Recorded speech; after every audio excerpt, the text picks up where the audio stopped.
It's my distinct pleasure to go ahead and introduce our speaker, but before I do so, I'd like to go ahead and comment on James L. Staumbaugh, this picture you see behind us here. Dr. James L. Staumbaugh, in whose honor this lecture was given, was an outstanding ophthalmologist in Lexington for many years. After completing his graduate work at the University of Louisville, he received his MD degree there before moving to the University of Cincinnati for residency training in ophthalmology. Among the honors he received was election to Alpha Omega Alpha. Dr. Stambaugh's surgical skills were enhanced by his service in the Korean War, an experience he valued for developing his lifelong sense of compassion for the suffering and willingness to make an extra effort in ministering to his patients. Throughout his career, Dr. Stambaugh was always eager to apply new and innovative technology to his practice, while never losing sight of the physical, emotional, and spiritual needs of his patients. He enjoyed teaching and served on the voluntary faculty at the University of Kentucky. During the later years of his professional life, which was extended by a heart transplant, Dr. Stambaugh became increasingly concerned about a variety of ethical issues, rapidly occurring changes in medicine, and the impact of societal changes on the medical profession and the welfare of individuals needing care. So we are indebted to Dr. James Stambaugh, as well as to the entire Stambaugh family, some of whom is here for this lecture. And so I give my thanks, and we should all. I'm going to now do the introduction for Dr. Gordon. Dr. Lisa Gordon is the Assistant Director of Medicine at the Aldermark Bioethics Institute at Albany Medical College, and is moving shortly to Northwestern University, where she'll be taking a wonderful position there very shortly. Dr. Gordon's background is with a BA in Sociocultural Anthropology at the University of California in Santa Cruz, a Master's in Medical Anthropology at Case Western Reserve University, as well as a PhD in Medical Anthropology at Case. Her dissertation was on "If it's not broke, don't fix it: Patients and Clinicians' Decision-Making for Treatment of End-Stage Renal Disease in the United States." She went on to earn an MPH in Community Health Sciences at the University of Illinois at Chicago. Dr. Gordon's research interests and numerous publications cover a broad range of topics in anthropology, bioethics, and medicine that highlight the cultural foundations of theory and practice in medicine and ethics in the United States. Her work empirically examines social disparities in health outcomes and access to health care, focusing on kidney transplantation, human subjects research ethics, self-care, health policies, and cultural competency. Dr. Gordon chairs the Bioethics Interest Group of the Society for Medical Anthropology and serves on the United Network for Organ Sharing Ethics Committee. It is my distinct pleasure to welcome Dr. Lisa J. Gordon.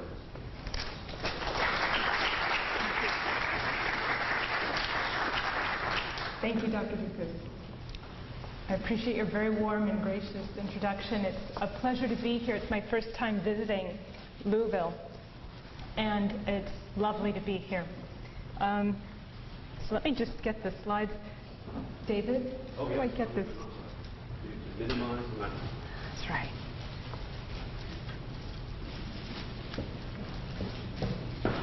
No, I'll just... I want to compliment you on your pronunciation of Louisville. Louisville.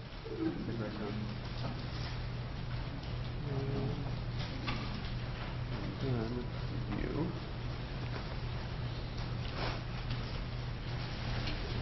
Fantastic, thank you. Okay then. Let me just be sure this works fine.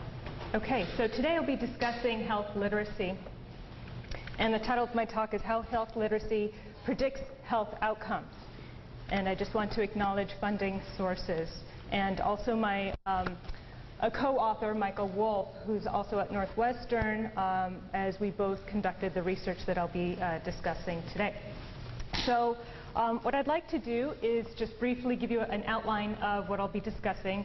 I'd like to present a brief definition of health literacy, give a little background about it, then transition into a discussion about the relevance of health literacy to kidney transplantation, and introduce the study aims of my study on kidney transplantation and health literacy, discuss some of the results, and then broaden the discussion to examine the implications for clinical practice, not just in kidney transplantation, but also discuss the meaning of health literacy for other kinds of clinical practice groups. And as well, we can't forget future research.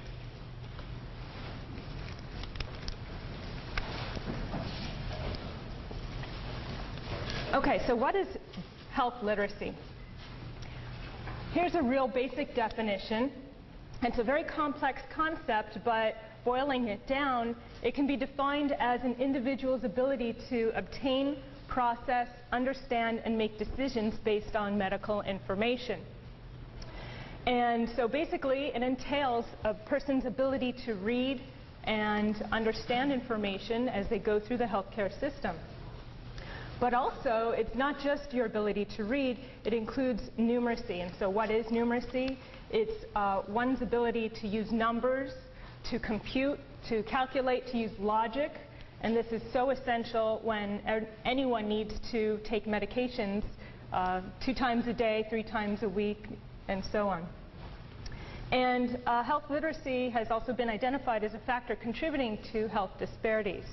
So it's increasingly been viewed as an important issue to examine. And I brought with me this book published by the Institute of Medicine in 2004. This is called Health Literacy, A Prescription to End Confusion.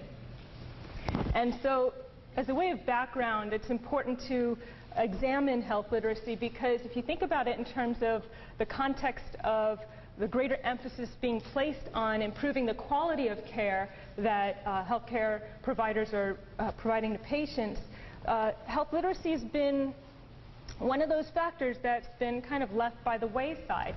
But fundamentally, it's all about making sure that patients understand their diagnosis, prognosis, that they know what to do, and make sure that they can do that in order to act in their own best interests.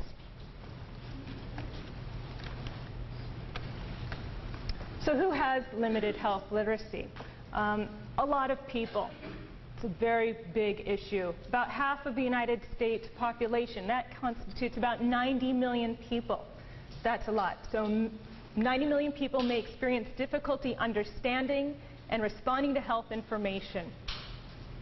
We know that those who are disproportionately more likely to have limited health literacy are those who are socioeconomically disadvantaged, those who belong to ethnic minority groups, the elderly, or immigrants. And that's not surprising considering that many immigrants and ethnic minority groups have limited English proficiency abilities. And so it's very important to consider the needs, the literacy needs of those populations in particular. We know from various research studies that have been done that people with limited health literacy skills have considerable difficulty reading and understanding patient education materials. What about informed consent forms? What about those HIPAA forms that no one can understand? Medication labels, discharge instructions, health surveys. I can give you an example.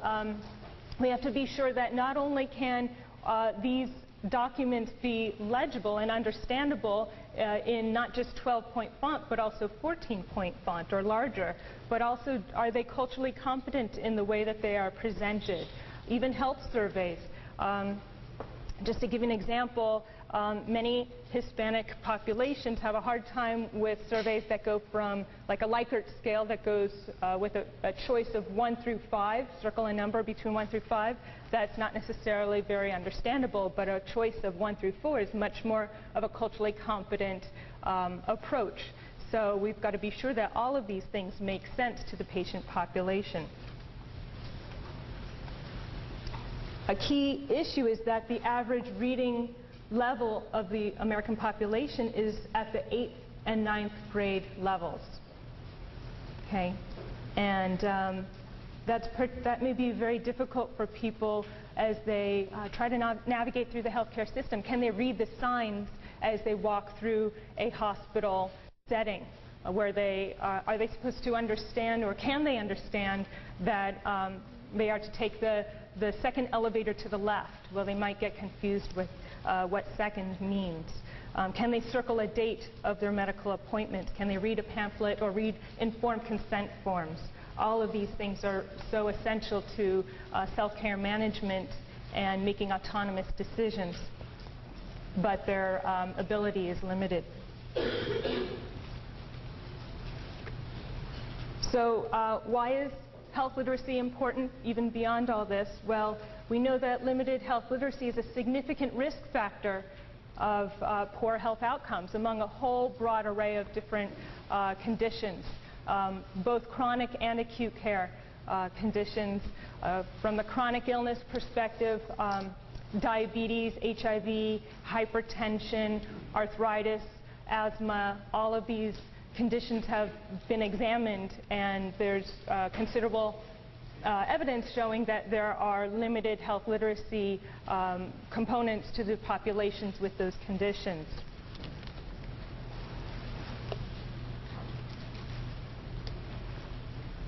In acute care settings, we also know that it could be PSA screening for prostate cancer. It could be in an outpatient clinic and family practice. You name it, there's a whole broad array. And when you assess the ability, the functional health literacy levels, the levels amount to up to even 60% of the population of patients have limited health literacy. That's quite large. So limited health literacy has been linked to a number of health outcomes and other concerns, including poor understanding of one's medical condition and treatment, non-adherence or non-compliance to medical instructions, worse self-management skills, worse physical and mental health, preferences for aggressive treatment at the end of life, increased mortality risk, higher risk for hospital admission, and higher health care costs. And as I mentioned in the previous slide, that health literacy is associated or more likely disproportionately to occur among the elderly, and it's also more likely to result in higher health care costs. We know that elderly patients have greater health care needs, and those greater health care needs translate into greater health care costs. So if we can take efforts to enhance the literacy and address their limited literacy needs, then perhaps we will be able to reduce the use of services and also reduce costs. And the same, of course, could apply to other patient groups that are disproportionately affected. Just to give you an example of from one chronic condition, studies have found that low health literacy is associated with poor glucose control among diabetic patients, higher rates of diabetic complications, as well as higher systolic blood pressure. So you can just look at any patient population and see that there are considerable limitations in the populations. And we know also that literacy is more strongly associated with these kinds of outcomes than years of education. Now certainly literacy and education are very much overlapped, but they're not the same construct really. So even when you control for education, health literacy emerges as a distinctive variable that contributes to these outcomes. So something is going on. The same thing applies to race and ethnicity, although health literacy is related very much so to racial, ethnic backgrounds. Even when you control for those, we see that health literacy emerges as its own explanatory or predictive variable explaining disparities in outcomes. Health literacy can also be understood as having ethical import. It's an ethical issue. We know that, let me start over here. Last year, there was an article that was published by authors Volandis and Paciorlo, and they were probably the first to really construe this as health literacy as more of an ethical issue, and they did a very good job in explaining some of the issues. On one hand, having limited health literacy can thwart one's autonomy in the sense of being unable to understand, say, informed consent forms and not being able to act on your own best interests. Okay. On another hand, those with limited health literacy can be said to be a vulnerable class of patients, a vulnerable group, given their position as being among the least well-off patients in the healthcare system. So in other words, they've really been a neglected group of patients that really deserve greater attention.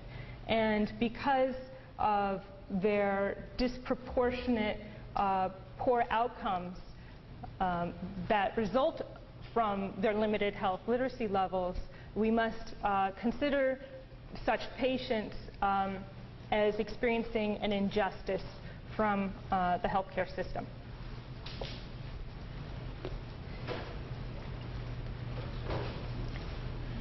The problem is that the healthcare system makes a presumption about the typical user.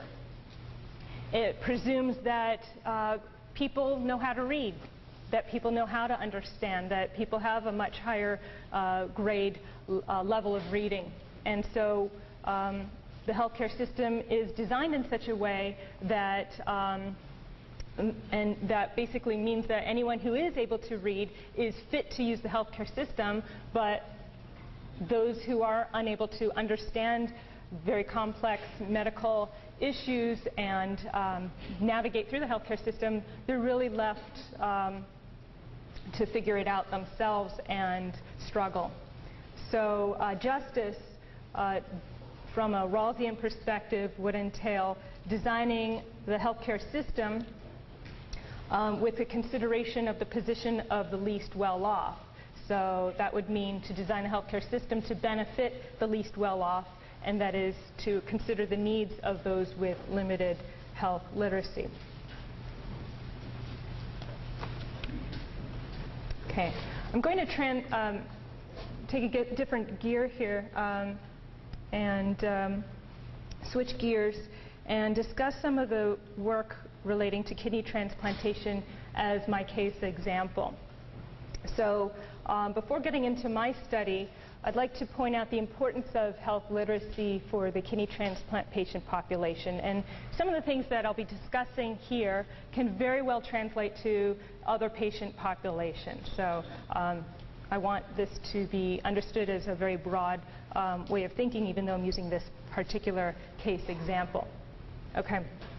So in the United States, there are over 145,000 renal transplant patients with currently working kidney grafts. And kidney transplant recipients must have a basic understanding of key transplant-related concepts and terms relating to their condition and treatment in order to properly communicate with healthcare providers. In the case of transplant patients, they must they actually have like a beeper or the ability to communicate with transplant coordinators who are nurses at any time during a 24-hour period because of the need to ensure that their kidney is not going to reject. So communication is so fundamentally important for them. And also they must know kidney transplant terms and concepts in order to successfully manage their transplant long term. They have a lot of medications they have to take. They have a lot of, they have to do exercise regimens. They have to drink certain fluids, take their temperature, and a lot of the skills that they need are related to numeracy skills. So being able to take, on average of like 8 to 12 medications a day. So not just the immunosuppressants or anti-rejection medicines to keep their kidney, to keep their body from rejecting the medicine, to keep their body from rejecting the kidney, but also other medicines for their comorbidities.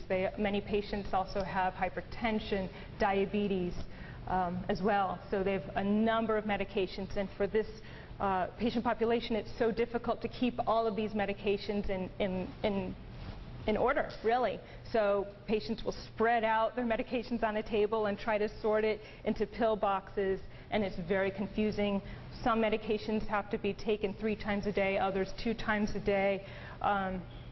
Making sure that there are medication levels within the body at a constant level is fundamentally important to ensure that kidney rejection doesn't happen.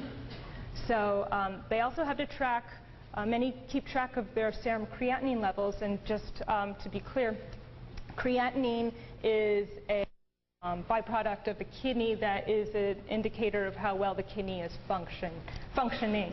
So for kidney transplant recipients, an average creatinine level, this is relevant for the data I'll present momentarily. So for kidney recipients, a normal level of creatinine would be like 0.1 to 1.9.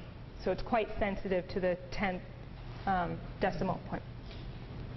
Okay, they also have to track their fluid intake, monitor their salt and cholesterol and body temperature. In order to monitor your temperature, you have to be able to understand a thermometer and know how to read it and what's the difference between Celsius and Fahrenheit, of course, as well as taking their blood pressure and knowing how to read the diastolic, systolic, and so on.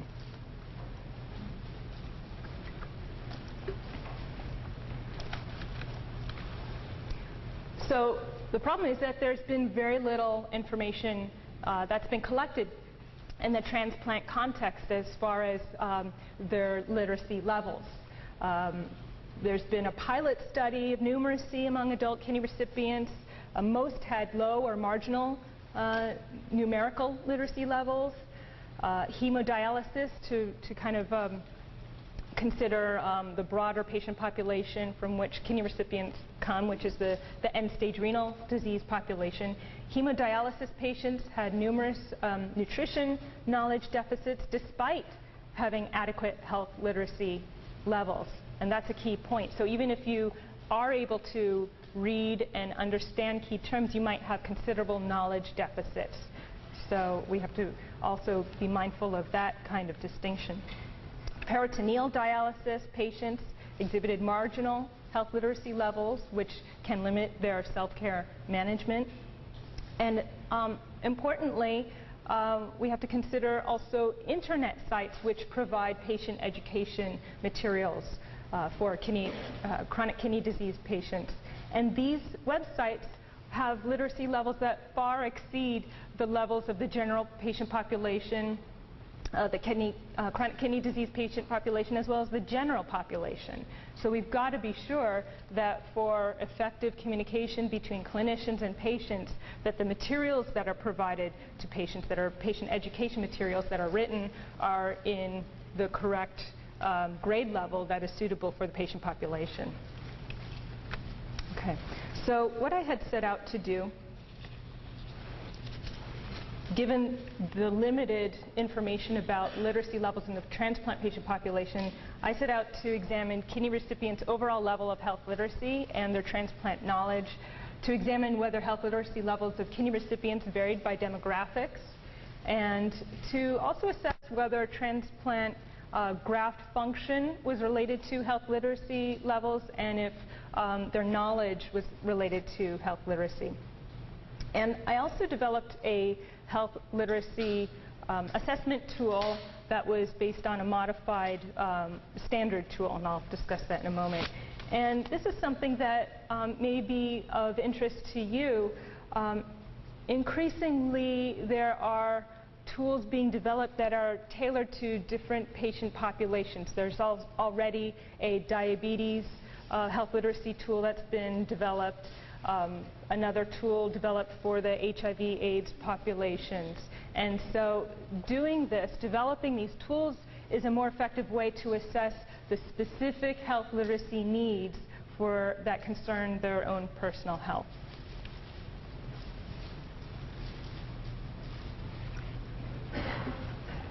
Okay.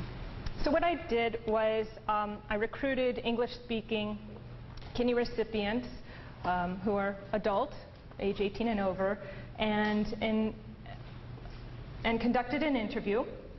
This was a semi-structured 30-minute interview. I asked open and closed-ended questions about their knowledge about transplantation, their understanding of transplant concepts, their needs, sociodemographic information, as well as I conducted a medical chart review to assess their creatinine levels and glomerular filtration rate, which is another way of assessing their kidney graft function level. I got IRB approval and obtained written and oral consent for this from the patients. So the two measures that you will, if you're interested in pursuing this area, the two measures that are the most widely used assessment tools of functional health literacy are the TOEFL and the RELM. So I used the TOEFL, the short version of it. It's called the Test of Functional Health Literacy in Adults. And the RELM refers to the Rapid Estimate of Adult Literacy in Medicine, and that's the one that I modified. So with regard to the TOEFL, it is a 36-item timed reading comprehension test, and it includes actual materials that patients might encounter in the healthcare setting, and it's designed to test their reading ability and ability to comprehend kind of clinical types of information. There's also a numeracy section, and it uses 4 different items to assess their comprehension of prescriptions and appointments and so on. And the psychometrics of this are great. Now, the tool that I assessed, I called it the RELM-T. The T stands for transplantation. Just as a way of background, the RELM, the original one, is a word recognition test that consists of 66 health-related words that are arranged in increasing difficulty. So the first column of words is like 1-syllable words, the second column is 2-syllable, and the third column is 3-syllable words. So I designed the RELM-T to be modeled along the same lines, but I used terms that I obtained from patient education materials, as well as having transplant physicians review this and make suggestions for including or deleting some of those terms. And the psychometrics of the RELM-T were very much good in terms of internal consistency, and also it was very highly correlated with the TOEFL. So I felt good to go. Okay, as far as results, there were 124 patients who participated, and the average age was 47, majority were male. A key point I want to make here is that most had completed high school. So that's a really high percentage here, considering that the average reading level of the general population is 8th to 9th grade level. So 96% had graduated high school. As well, this population was rather homogeneous. The majority of patients were white, and very few minorities were included just by the nature of the population at the institution. So as far as the literacy levels based on the TOEFL, they were generally high. 91% had adequate levels, and that's a good thing. I'm glad to see that. 4% had marginal, 5% had inadequate levels. The problem was that the distribution of health literacy levels was not equally distributed across the population in my study. So those with significantly lower literacy levels had less education, they had lower income levels, and were single, and there was a trend approaching significance for those to be individuals who are non-white as well. Okay, as far as familiarity with common transplant terms based on the RELM-T, we found that there was considerable lack of familiarity with common transplant terms, and this is quite troublesome. So most of the patients, 81%, failed to recognize one or more transplant terms. The average number of transplant terms that they failed to recognize or understand was 5, and 13% were unfamiliar with 10 or more transplant-related terms. So, and again, the distribution of these familiarity levels was not equally spread out. So those who had less education, had lower income, and were non-white were more likely to be less familiar, or had less familiarity with these transplant terms. So if you can see there, whereas non-white patients were familiar with 60 terms, those who were white could recognize or understand on average 64 terms. And here's a table to give you a sense as to the leading terms that patients did not recognize. At the top, you can see sensitization. I think that was the last word on the whole tool. That's a mouth load here. Sensitization, so 5 syllables. 50% of patients did not recognize that term. Everyone bombed on that, pretty much. Urethra, 45%. Trough level. It's clear that people just didn't get it, but these are important. You'll see at the very bottom, nephrologist. All of the patients had kidney problems, but a nephrologist is a kidney doctor, but they didn't understand the word, so 13% didn't quite get nephrologist. To me, that is indicative of a key problem. I also want to point out in the middle here, 30% didn't get prednisone, but a lot of patients are on prednisone as an anti-rejection medicine. So, okay, with regard to transplant knowledge of transplantation, kidney recipients had varying levels of numeric knowledge about transplantation that physicians typically disclose to them so that they understand its risks. So only 21% knew that there's a more like 91% chance of being alive with a graft at 1 year. That's patient survival. Almost a third, 29%, knew that half of all kidney recipients have problems within the first 6 months.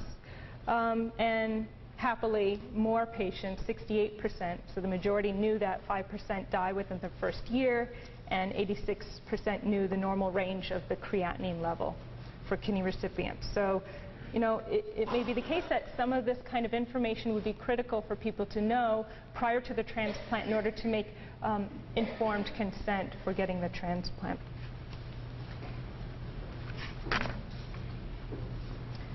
So we also ask patients what are the kinds of information or terms that you would like more information on, what's confusing to you, and patients overall express the need for better understanding of the terms. 16% reported wanting more information about their transplant. That's a lot. 18% stated that they encountered terms that they didn't understand, like creatinine, blood urea nitrogen, and what their lab values are and what the meaning is for their transplant. How do these things relate to their transplant? What's their significance? They also reported that they did not understand medical language, especially long words. And I think this could apply to any patient population, not just the transplant patient population.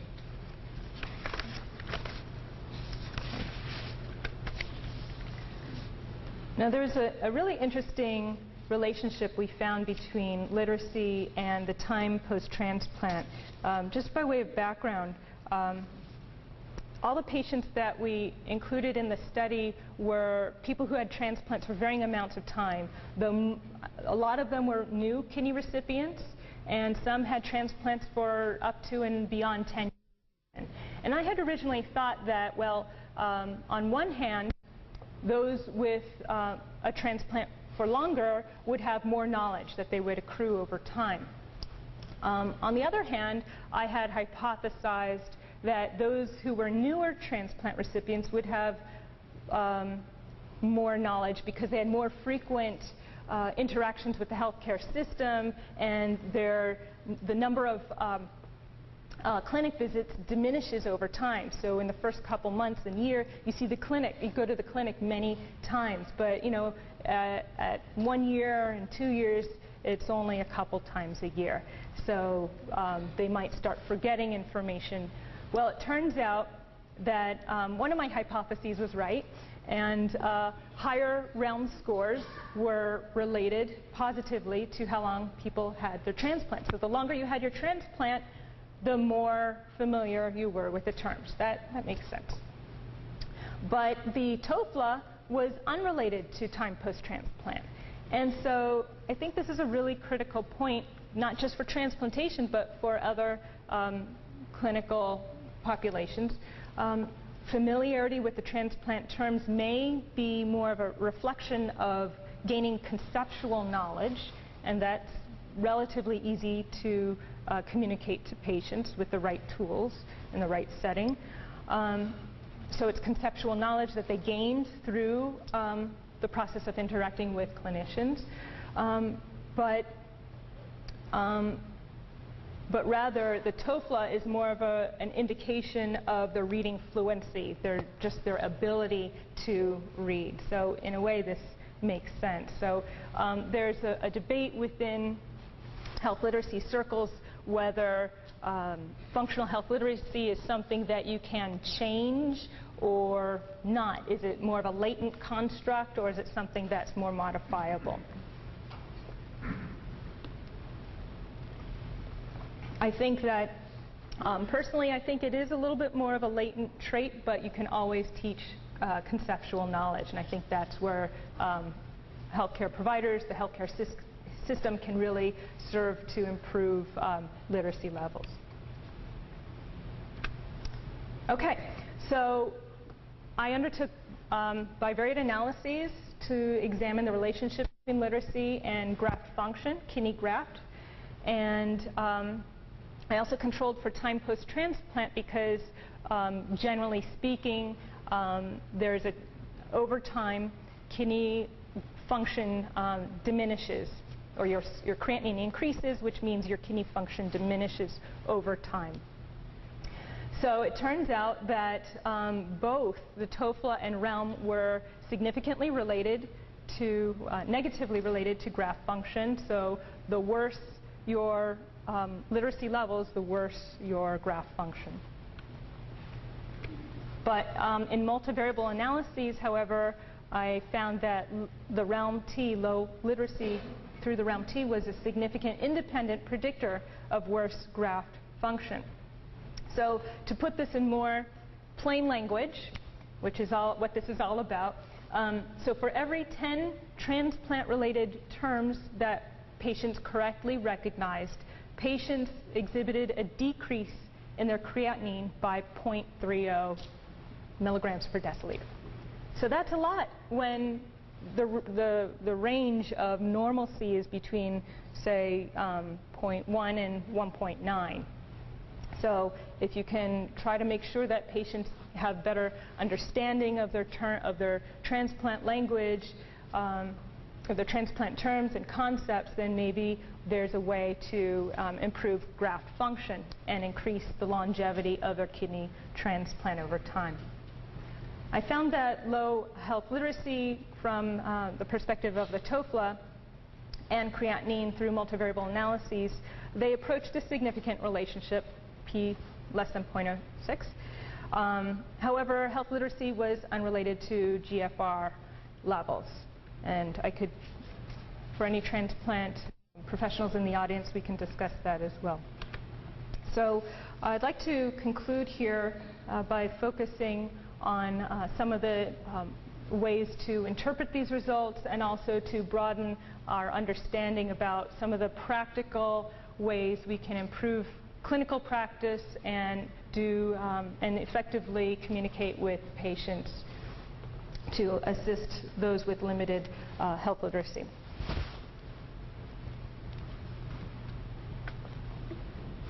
So overall, kidney recipients had generally high levels of health literacy. And in a way that makes sense, considering that following a transplant, recipients have already gone through the whole rigmarole of learning the transplant, being in the hospital. They're given a test to make sure they understand how to take their medicines in the proper regimen. And yet most patients had difficulty recognizing frequently used transplant terms. So that's the surprising part, since they've already gone through this rigorous testing process.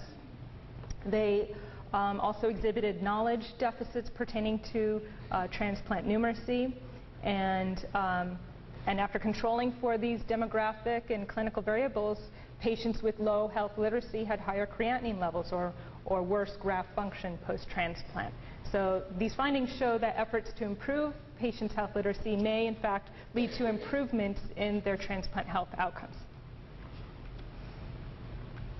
Okay, here's some recommendations specific to transplantation. Transplant providers may find it beneficial to more effectively communicate transplant terms and concepts with transplant recipients and candidates as well. And some techniques to foster effective oral communication include the use of, or include reducing the use of technical terms, complex language, speech speed, and the density of dialogue, how many terms that you include within a given sentence. Here's another kind of technique that clinicians may use outside of transplantation as well to translate more jargony terms into plain language terms. So instead of saying nephrologist, use kidney doctor. Instead of saying sensitization, say antibodies. Instead of saying trough levels, use Prograf levels. And Prograf is an anti-rejection medication commonly prescribed. Instead of saying immunosuppression, say anti-rejection medicine. So another way to ensure that effective communication has occurred is to use the teach-back method. And this entails asking patients to repeat instructions to confirm that they understand what clinicians may have just explained to them about their diagnosis or prognosis or what have you. So there are techniques people can use to, in a very kind way and sympathetic way, to ask people to undertake that process. Healthcare providers can also use open-ended questions. So those are questions, of course, where the response isn't a yes or no, but asking patients to explain something, and that's an effective way to assess a patient's understanding. Additionally, encouraging patients to bring their family members with them to clinic visits may also be helpful because that affords an opportunity to have both the patient and their family members discuss and continue discussing the issues at home, and that can improve patient understanding.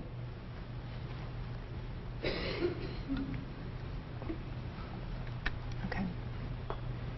So here's some important ways to think about enhancing communication with patients who have low literacy. A key point I want to point out is that the Joint Commission on Accreditation of Health Organizations mandates that patients receive health instructions on a level they can understand. So that means making sure that we healthcare providers and educators, provide information in a very plain manner at an 8th to 9th grade level. So here's some techniques that may enhance communication. These include non-written materials, improving the written materials that we have, and using effective oral communication techniques. So some of the non-written materials we can use include visual aids and devices, pictographs, pill boxes, graphic medication schedules. I know that transplantation has a whole sheet which specifies when and how to take these different medications.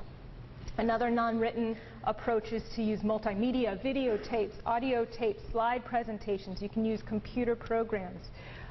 As well, showing patients each medication when counseling about it is also effective. And many of these non-written materials have already been empirically shown to be effective in terms of actually improving knowledge and health outcomes. So they really do work. And again, just to reinforce this point, written materials should use simple language and be written between a 5th and 8th grade level to reinforce oral instructions. Now, a key point as well is an important facet of health literacy is ensuring that communication is culturally sensitive and culturally competent. And it's really important to make sure that if you devise tools or if you try to think of ways that might be simpler to communicate complex ideas, that you first get a patient's perspective. Those in public health would appreciate, for example, doing a needs assessment from a patient's perspective. And that's really important because you never know if, say, using a different term instead of the one you use may be equally or more comprehensible to patients or not. So in my own work with the REALM-T, I based the REALM-T on physicians' expectations of what patients ought to know for effective self-care management. I think the next step would be to make sure that patients perceive these as important terms. It's really important to know that patients really want to know, what a very concrete kind of direction or directive is, and what they should know. And the expectations for communication differ between patients and clinicians. So, as well, culturally, from a cultural perspective, cultural groups may differ in terms of how they want information communicated. Some groups may favor an oral approach to communication, whereas others may favor a more written approach as well. And so it's very important that future research assess patients' needs for information and how information about whether it's transplantation or any other kind of condition, how that information about their self-care management should be conveyed to them. So I want to emphasize a key point that consideration of patients' literacy needs is another reminder to provide compassionate care. So it's really important to recognize that patients with low literacy levels may fail to understand patient education, and they often don't inform the healthcare provider. And they do this because it's embarrassing. It's loaded with shame. But communication is a two-way street, as you know, and so we have to consider both parties in the communication setting, and also consider, well, how are healthcare providers responding? Well, it turns out that physicians tend to overestimate the literacy levels of patients, and that's problematic, especially because there's evidence showing that physicians rarely assess patients' recall and comprehension of new concepts for patients with low literacy. So in a way, both parties are walking into a very sad situation from the start. So it's very important to start to implement, if needed for such patients, to start changing clinical practice to ensure that patients are assessed in terms of their recall and comprehension. So I'd like to conclude here with a couple points about couple suggestions for some future research. As far as my study goes, I'd like to replicate my study in a larger, more diverse sample, as mine was using a very homogeneous group. I think that it would be great to do future research to examine the relationship between health literacy and kidney transplant outcomes, and trying to understand some of the mediating factors. The research that has examined the relationship between health literacy and health outcomes, we're still struggling to figure out what's the underlying pathway or mediating factor that contributes to these poor outcomes from having low health literacy. Some possible ideas are like self-care management, that because patients with low health literacy may not engage in proper medication taking, that of course would result in worse health outcomes. But there's no consensus at this point in time in the literature as far as what those mediating factors are, so that remains to be examined. And so accordingly, given that other studies document the relationship between medication adherence and health literacy in other chronic illnesses, it would be great to see how this relationship emerges or bears out in the transplant setting. And with regard to the future of REALM-T, it's a promising tool for assessing health literacy among kidney transplant recipients, and it can assess patients' knowledge needs to better prepare them both post-transplant and to prepare them even before they get their transplant. And these tools, whether you use them once or intermittently, can be used on a routine basis to assess knowledge needs over time. So So I think that greater attention to renal transplant recipients' knowledge of transplantation and ability to manage their transplant is needed. Clinicians must realize that it's not possible to recognize that patients have poor literacy skills, and such patients will try to hide it, hide that they cannot read it. And so some people advocate for doing routine screening of all patients for their literacy skills and their literacy levels. And that may or may not be feasible given time constraints, but it is one option. Alternatively, implementing universal precautions is another approach. And what that means is assuming that everyone has limited health literacy, so not trying to judge in advance who's got high or who's got low literacy, but making sure that you communicate with people on a very basic level from the start. As well, another way to redress the injustice of limited health literacy is to have greater use of technology-supported communication and building clinical incentives to implement these strategies. And thank you very much.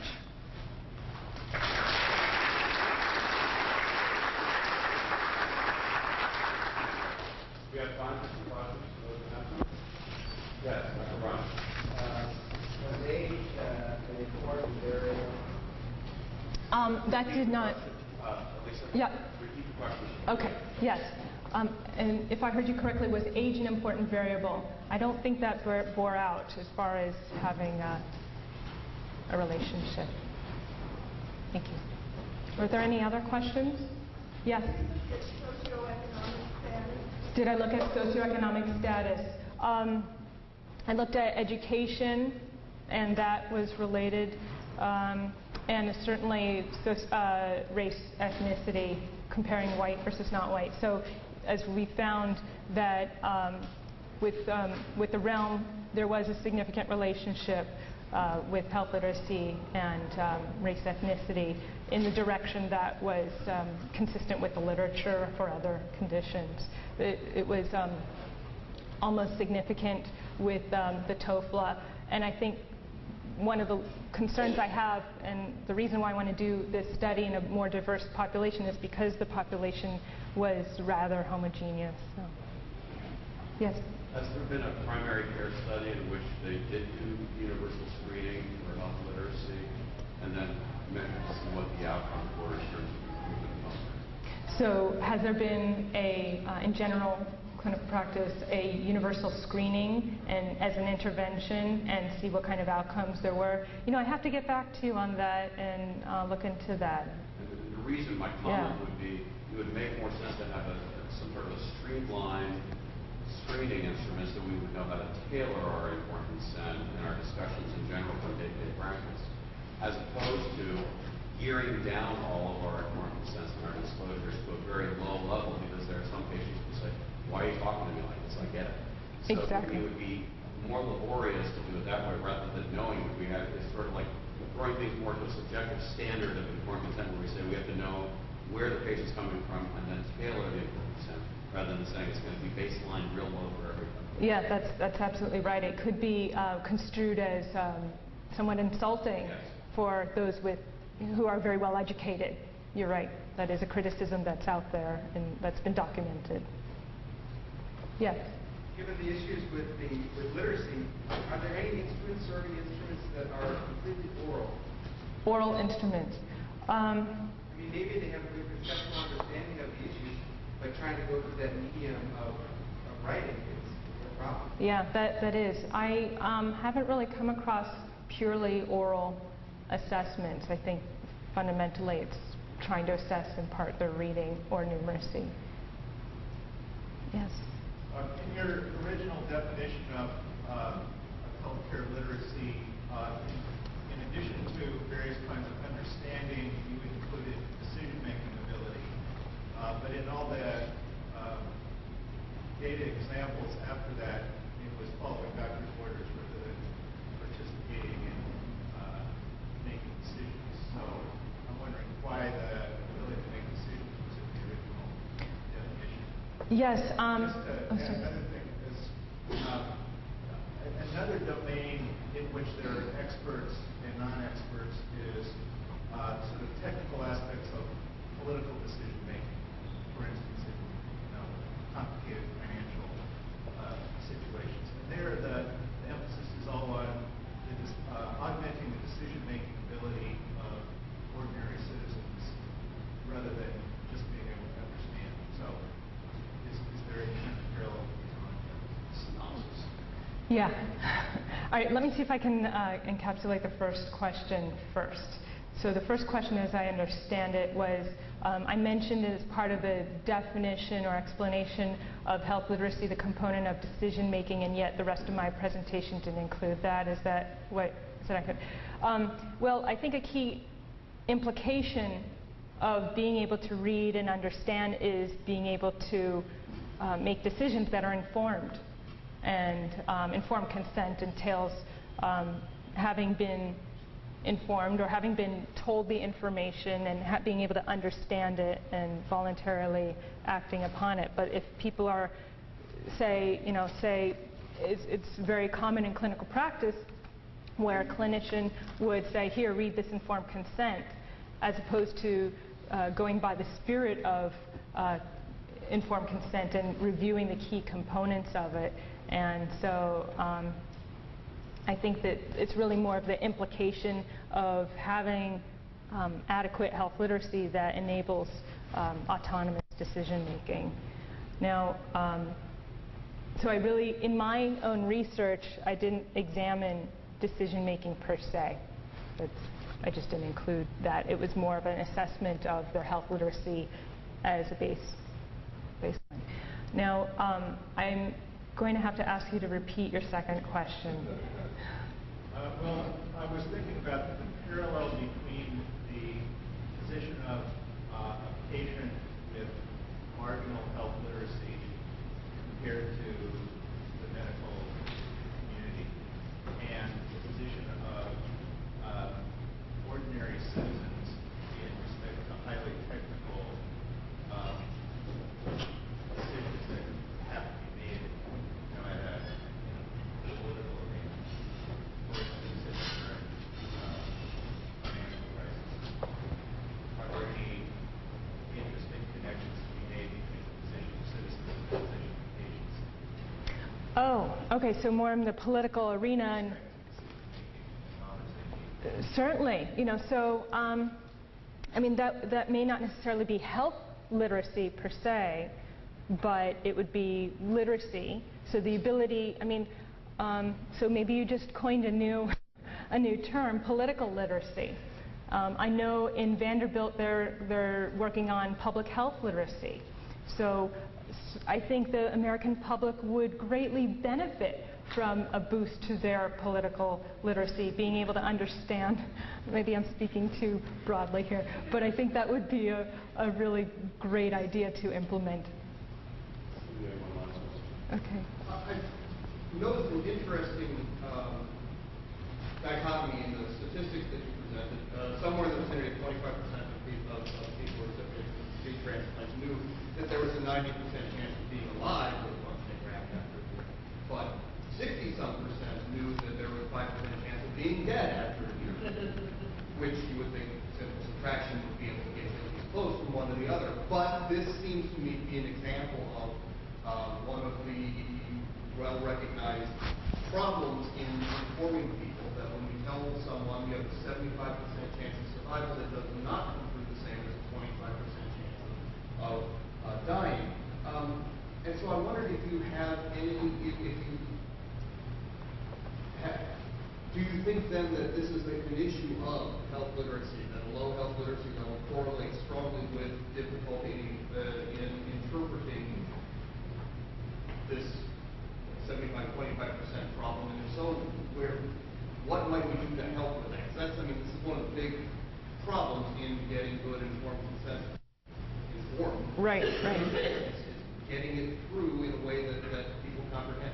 Yes, that's a great question. So how do we, if I understand your question, to summarize it, how do we communicate these kind of heuristics or framing effects of the way we communicate numeric kinds of information in a way that patients understand. I know I review grants for the VA, and I've seen grants on health literacy, and I'm not going to give details.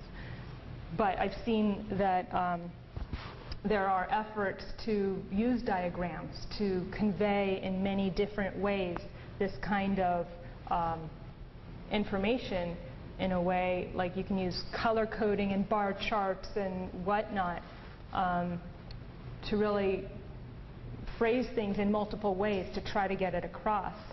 I mean, certainly 90% can be translated into a 10% chance of death. You know, it's all framing effects. So certainly patients have to struggle between understanding this and also the euphemisms and the various ways that healthcare providers communicate information and reading between the lines with that. So I think having a diagram, something visual to communicate would really go a long way. Thank you very much. Thank you.